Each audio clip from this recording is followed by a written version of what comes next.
मीरापुर विधानसभा सबसे पिछड़ी हुई विधानसभा है। क्षेत्रफल बड़ा है लेकिन वैसे काम विकास कार्य में पिछड़ी हुई है।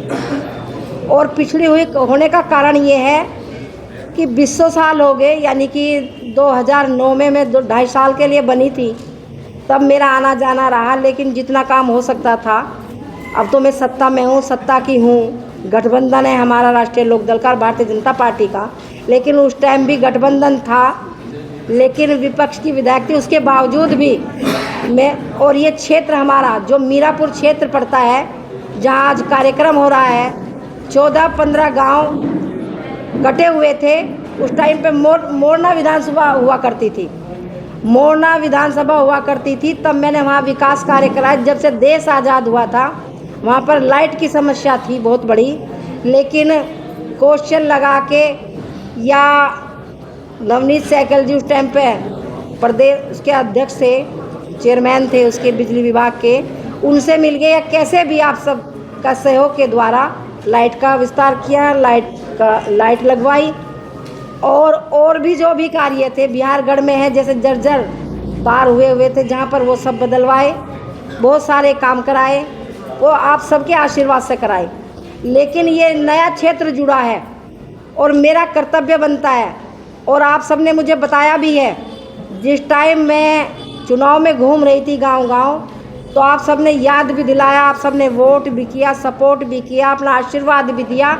उसके लिए तो मैं आपका शुक्रिया, धन्यवाद और आपका बहुत बहुत वंदन अभिनंदन करती हूँ, स्वागत करती हूँ। लेकिन मुझे वो सब चीज़ याद है। 2.5 साल का नहीं बल्कि 2 साल का वक्त है, और 2 साल में मैं चाहती हूँ कि जो भी आप लोगों ने मांग की, एक तो अभी हमारे पत्रकार बंधु जी ने डिग्री कॉलेज का चर्चा की, और सत्य प्रकाश रेसू जी ने भी डिग्री कॉलेज की मांग की। तो ये मेरा कर्तव्य है कि मैं इसे जी जान से लग के आपके डिग्री कॉलेज का काम कराऊं।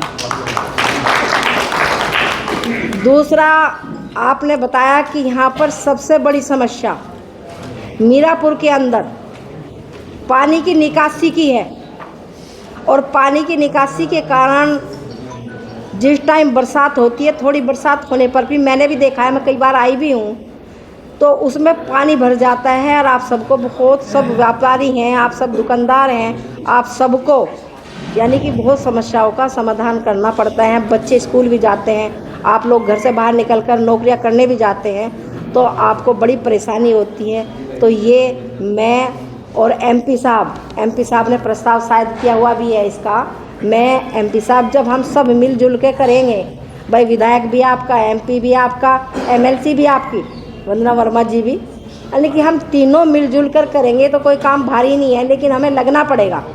और हम इसे अपना कर्तव्य समझते हैं, और समझते हैं कि जब तक चुनाव से पहले ये आपको करा के दे देंगे। हम अपने भतीजे से पहले, मतलब मैं आप लोगों के बीच में इनकी तरफ से भी वायदा कर रही हूँ।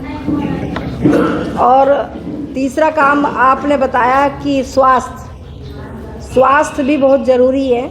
जीवन के लिए शिक्षा जैसे ज़रूरी है, ऐसे ही स्वास्थ्य भी बहुत ज़रूरी है। और स्वास्थ्य के लिए समय पे आपको अगर ट्रीटमेंट मिल जाए तो सबसे अच्छा है।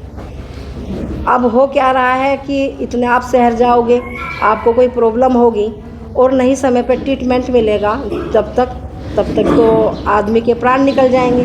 तो यहाँ आपने बताया कि अस्पताल है लेकिन डॉक्टर्स नहीं है, नर्स नहीं है, स्टाफ पूरा नहीं है, यानी कि 1-8 डॉक्टर हैं, और वो भी पता नहीं किस चीज़ की दवाई दे क्या है, उसके पास डिग्री है या नहीं है, या वैसा ही है। तो ये भी आपके बीच में मैं वायदा कर रही हूँ, और हमारे एमपी साहब भी हैं, उनकी तरफ से भी वायदा कर रही हूँ कि डॉक्टर्स भी होंगे और पूरा स्टाफ आपको यहाँ उपलब्ध मिलेगा, ये भी हम करा देंगे। और बाकी चुटर मुटर काम है भाई, छोटे भाई, वैसे तो खद्दर पूरा आपको पता ही है, खद्दर में बहुत सारी समस्याएं हैं। कहीं पर यहाँ पर समस्याएं ऐसी भी आ रही है भाई, कहीं नील गाय की समस्या है, और कहीं पर ज़मीन कहीं पर किसी की है और बो कोई रहा है, और यानी कि परेशान है किसान भी, और किसान पे कुछ मुकदमे भी है खद्दर में, तो उन मुकदमों के लिए भी मिलकर उनका भी समाधान किया जाएगा। और खाद्य में जो भी हमारी निधि के द्वारा काम होंगे, तो निधि के द्वारा तो छोटे छोटे काम होंगे, तो वो भी मैं करवाने का प्रयास करूँगी। एमपी साहब भी करवाने का प्रयास करेंगे और एमएलसी वंदना वर्मा जी भी कराएंगी। तो मिलजुल कर, मैं तो समझती नहीं, क्योंकि जो 20 साल से जो आपका जो क्षेत्र है, एक तरह से कह लीजिए कि अनाथ था।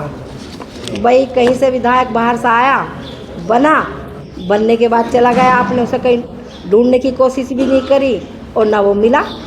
कोशिश भी करी होगी तो जाओगे कहाँ।